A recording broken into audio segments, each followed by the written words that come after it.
So let's take a moment to actually drop in on ourselves. And often we can fine tune that experience by establishing yourself in a sitting posture that's, in some sense, embodies wakefulness and dignity, and certainly reminds you of why you signed up for this in the first place, whether you're here in this room in San Francisco or whether you're in your own space anywhere in the world.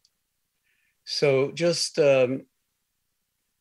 seeing if you can sit in a posture that embodies everything that is bringing you here, the deep motivation to connect with others, to connect with yourself. And as Soren was pointing out, I mean, there really is no other time in which to recognize the opportunity for connection, because we're only alive in this moment. And if we miss this one, then it doesn't bode well for the next one, because we get into the habit of zoning along on autopilot and taking lots of stuff for granted, including just the miracle of your own body sitting here breathing now. And so just dropping into silence, inside and in between and underneath my words.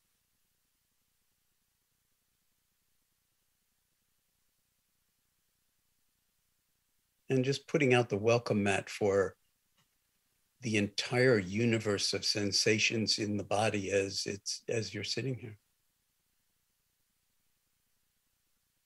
Contact of the legs with the seat of the chair, and perhaps with the back of the chair if you're leaning back. I encourage you not to lean back on those chairs, but in some sense be more self-supporting, so that the spine elevates out of the pelvis and the head is carried on the neck and shoulders in such a way that it really is to some degree autonomous.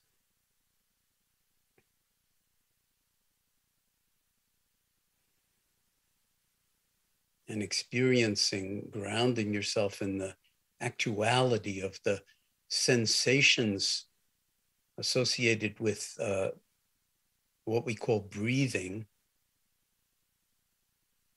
where we're actually drinking in the air around the body and releasing it, and thereby sustaining our lives moment by moment. And we're not actually doing it. We do it in our sleep. So when we say, I'm breathing, there's a little bit of a problem with that statement, because we don't know who the I is that's claiming to be breathing, when it's obvious that if it were up to you to be breathing, given how, among other things, how distracted you are, you would have died a long time ago, because our capacity for attending is so unreliable and so underdeveloped. So in this moment, actually in awareness, even marveling, delighting in the fact that we are being breathed, so to speak. And we have this moment wherever we are on the planet in which to be fully at home in our body, and thus fully at home and fully awake, if you will, in the world, in the midst of all the sorrow, anguish, violence, hatred, terminal delusion and confusion, amplified by social media and insane levels of political machinations, cynical machinations. And we're bathing in that as much as we're bathing in the air in the room we're in. And awareness can hold it all with equanimity in this moment.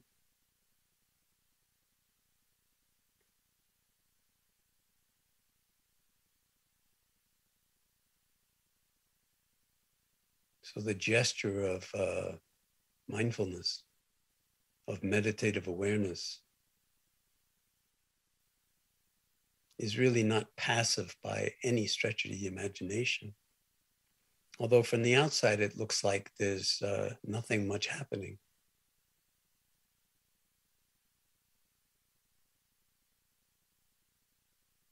Maybe you can feel that just in following my words and the silence underneath them into your own heart, that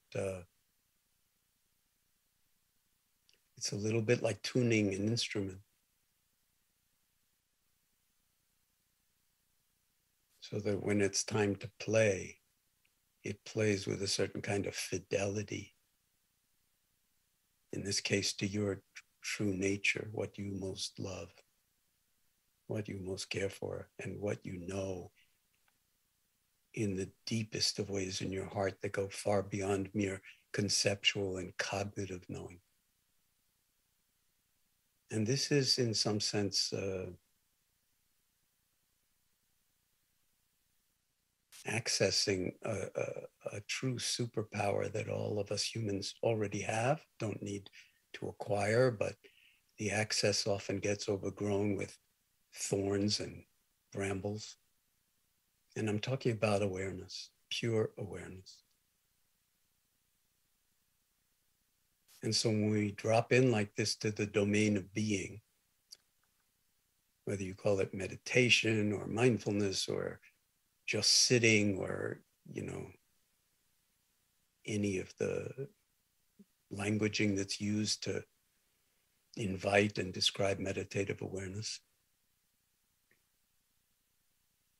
what we're really doing is reclaiming this superpower birthright of ours.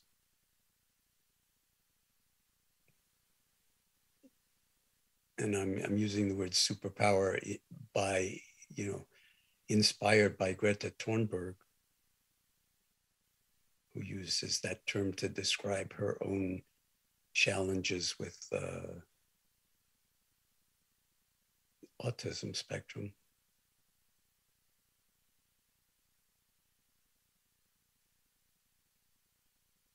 And how evidently she makes use of what many people would consider a deficit to actually transcend all limitations with a clarity and ferocity that is truly selfless and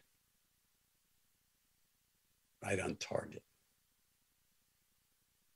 And she would be the first to say she's no different from any of us in any fundamental way. So maybe by breathing in, we can actually inspire on the in-breath, the inspiration before the expiration, inspire ourselves to tap into what's deepest and best and most beautiful and most creative and most imaginative and most embodied in ourselves. And I'm guessing that your motivation to show up either digitally or in the room itself at this Wisdom 2.0 conference is a kind of signature of a certain kind of love that you have, or an intuition of a love that might be possible and embodied and enacted when we can, in fact, take up residency in our own awareness as the kind of default mode of the flourishing of our humanness in the only moment we ever have, which is called this one. So a lot of words, but the invitation here is to drop in to where the words are pointing in your own heart, in your own bones, in your own flesh.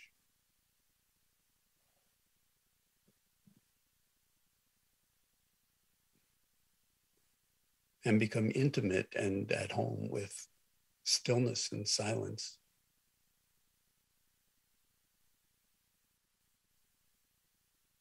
With what I often call the domain of being.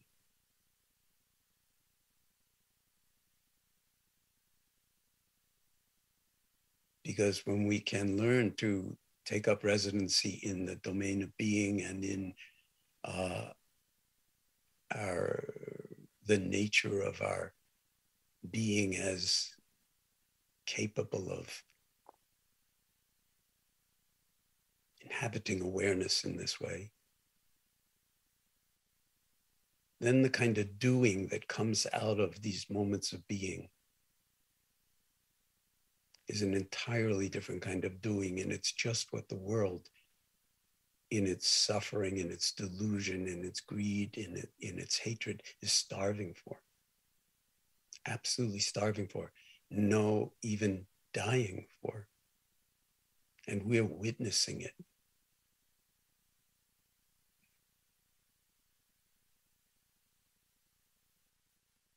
Writ large and horrific in Ukraine, but also in so many other domains in our own worlds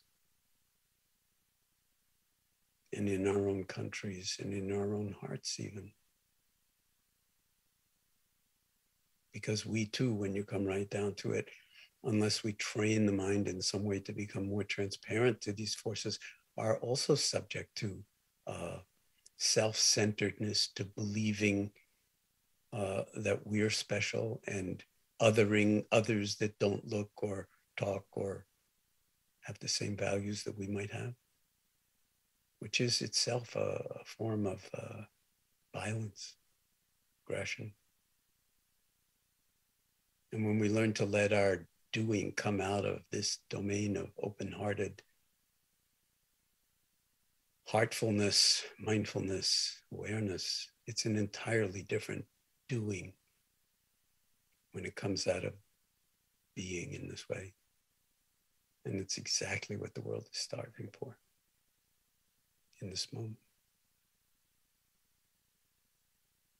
So, now in awareness, anchored in the envelope of the skin and the body, sitting here, or standing, or lying down, or whatever posture you happen to be in. And befriending wakefulness, stillness,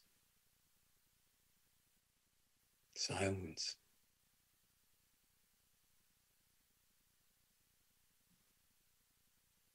And the heart's intrinsic spaciousness that we sometimes call compassion.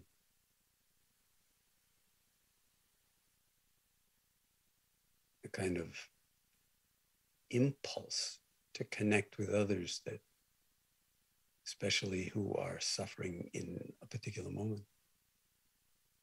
which is where any kindness that actually ever emerges in our lives is coming from. If you become aware of those impulses, they're everywhere.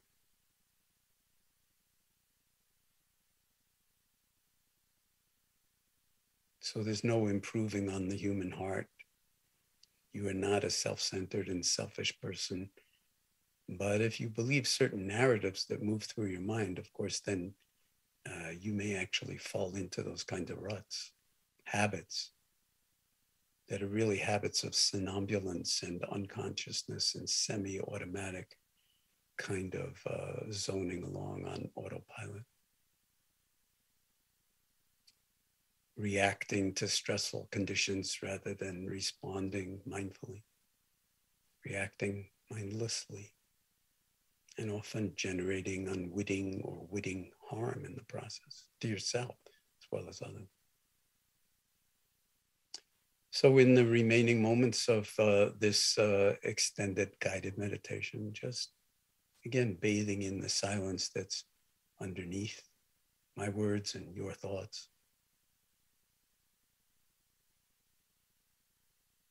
That transcends the room that we're in, which is, of course, as big as the planet Earth.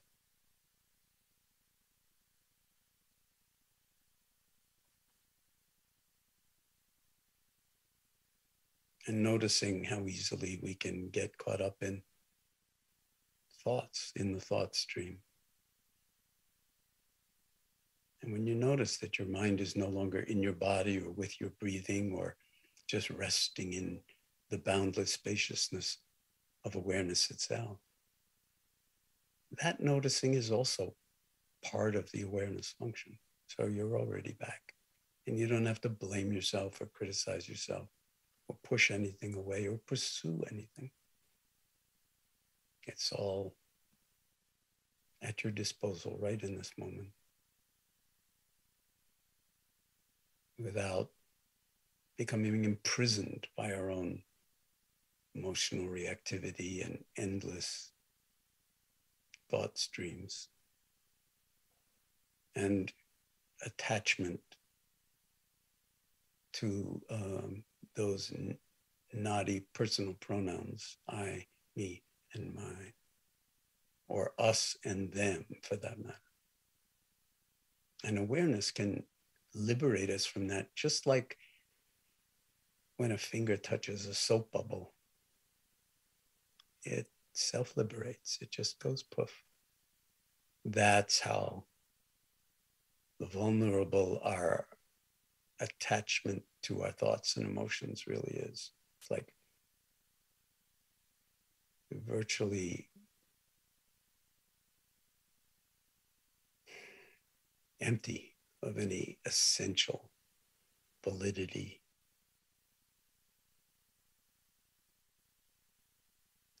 When we tap into the wisdom of your own awareness that, as I've been saying, you don't have to acquire because you were born with this one.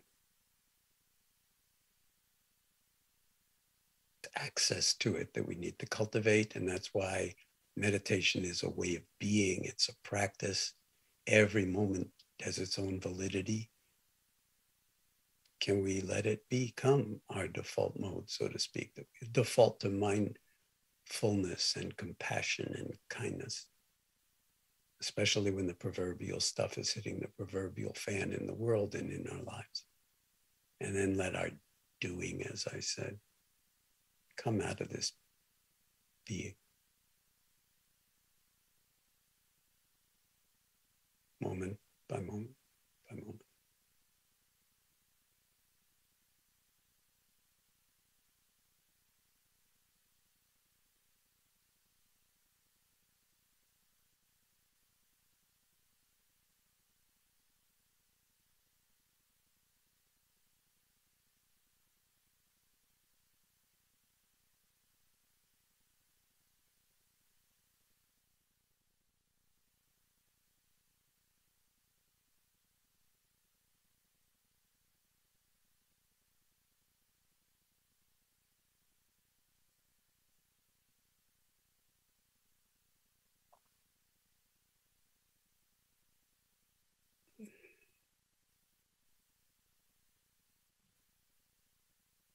Now, when you're ready, I would invite you to, if your eyes have been closed, as I see many of your eyes have been closed, but you don't need to meditate formally with your eyes closed. But when you care to, mindfully becoming aware of your eyes opening and drinking in whatever is in front of you and feeling even whatever's behind you and on either side of you without even turning your head or moving your eyes.